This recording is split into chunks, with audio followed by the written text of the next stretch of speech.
So one of the things that happened for me was that whole expansion, the expansion of that, so that I was like going from kindergarten to graduate school in that. And I can remember one of the things that we did. There was an annual Christmas concert at the student union, and they would sing the Boar's Head and bring in a Boar's Head, and just the sense of celebration. And we would go to some of the other churches where they would be doing really great antiphonal music and just the richness of it. I can remember great artists coming. We would go to the concerts. I remember your mother continuing to study piano and going to her recitals. She did some double piano with her teacher. She must have loved being in graduate school. She was as natural a person in graduate school. I mean, I goofed off a lot in graduate school. That's what she said. Yeah, I'd go to the library and hang out and get involved in conversations with this person and that person. But she was systematic. She was serious. The woman my friend who's coming, Kayleen, reminds me a lot of Mom because she can stand up and give a lecture on Beethoven or Mozart without notes. Come in. Hi. So we're still recording, so come and have a seat. So that kind of deep interest in scholarship of music. And she had some really great teachers who were teaching her musicology, teaching this, but also she was very involved in going to concerts and taking friends to concerts and doing those kinds of things. So that when you kids began to sing in her choirs, then she would have, well, as you know, doing in this little congregation, D trumpets and this little orchestra and doing big segments of the B minor Mass and the St. Matthew's Passion and all of that. And all of you, the boys singing bass and me singing tenor and you girls fighting over who was going to sing tenor alto. But that very rich musical culture that she provided, that you grew up with, and that you've continued, I think it was part of the family legacy that, in some ways, was highly unusual, but also extremely enriching and deepening. So I think that that you continue that gives some sense of her legacy to you, that you all are musical and you love music and you try to include other people in those experiences. It's a long way from Wickenburg and Badgers. It's a long way from Wickenburg. Yeah, I mean, you look. It's when I think about my family, had no culture. There was no art, no music, no literature. There was nothing, and except, I mean, I can remember driving someplace and my dad is playing with the radio and opera comes on and my dad breaks into this big falsetto mocking opera. I mean, that's what I grew up with. So when this whole world that I hadn't even known existed, this heaven of beauty and meaning began to unfold to me. It was like a Spanish explorer finding the Amazon, or Balboa finding a new country, or whatever. It was to me so startling to know that there was such a world and that it can be part of me and I could be part of it, and I could share it with other people. That to me, in some sense, was, along with finding Christ, that was what defined my life and what has defined it. So when I see you children reflecting that, I feel just immense gratitude.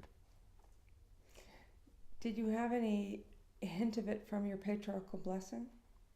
Definitely.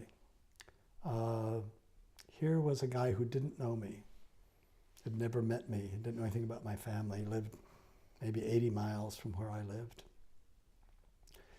So I'm 15, I'm going to church by myself. Dad has started drinking again. Bill is gone wherever Bill was going in those days. And somebody said, you should have a patriarchal blessing. So somebody took me, I don't know who it was, maybe Bob Livengood, took me to Mesa. And I met this man, his name was Alma Davis. I remember him very clearly, he had white hair. He's a very dignified man. As I said, he knew nothing about me. But when he laid his hands on my head, he said some really remarkable things.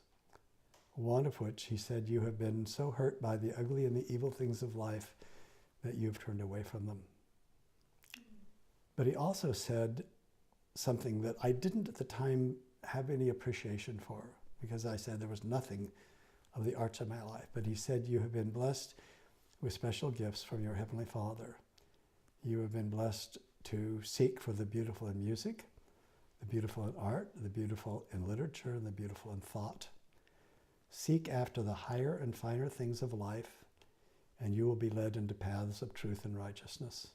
And as I say, that meant nothing to me. It didn't register. Only later, when I started to discover music and art and literature and read it, did I say, oh my gosh, he sent something about me that nobody knew. I didn't even know about myself, but which was absolutely true.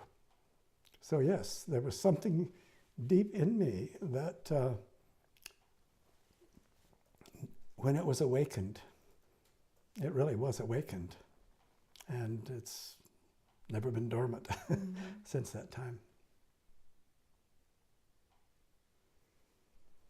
I think that was one of the powerful things about your union with Mom, is that you supported that in one another, but also, I think, drove each other towards greater excellence. Well, She was constantly discovering new things too.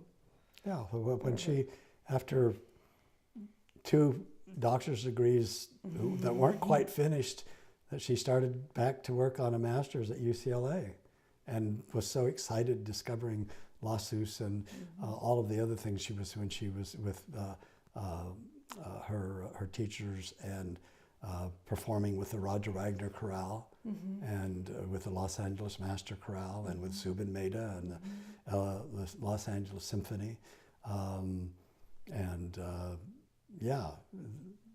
That was always an expansive universe because it's an inexhaustible universe. I mean, that's what's so wonderful about the arts, is that they keep being discovered and expanded, and that they're always new and always whatever they are. I mean, you can listen to Beethoven's Fifth Symphony 100 times and it's still a wonderful thing to listen to. But she would also, if Bobby got interested in an architect or a school of architecture, she would explore that and know everything that she could know about that, anything that started leading architecture tours of Los Angeles. Get anybody who would stroll along with her. Yeah, she had that kind of deep, expansive, inquisitive mind that loved scholarship and loved sharing. I mean, as a choral conductor, she never kept anyone out of her choirs, and she had some pretty tone-deaf people singing in those choirs. But she felt anybody who wanted to sing should have the desire to. And the kids who came to the house to study music in her little orchestras and all. This was well, you remember all of the kids in the neighborhood who loved to come and, come and have parties and eat and have a good time and sing. Passion plays. Little passion plays that we would do. Yeah. Dido and Aeneas. That's right, Dido and Aeneas in our little living room, exactly. And I can still remember you being, I guess Jenny is Mary and Bobby is Joseph. The curse of the third child is you never get to be Mary, always a shepherd. Always a shepherd. Title of my memoir, always a shepherd. But at least you weren't a sheep, right? So all of those little performances and Baby BB Bird. yes, the learning all of those songs, that was wonderful. Yeah. And it's particularly delightful to see in each of my children the reflections of that. They're all different combinations, but reflections, and that's just such a great gratifying thing. Yeah. And all of it tied together with love.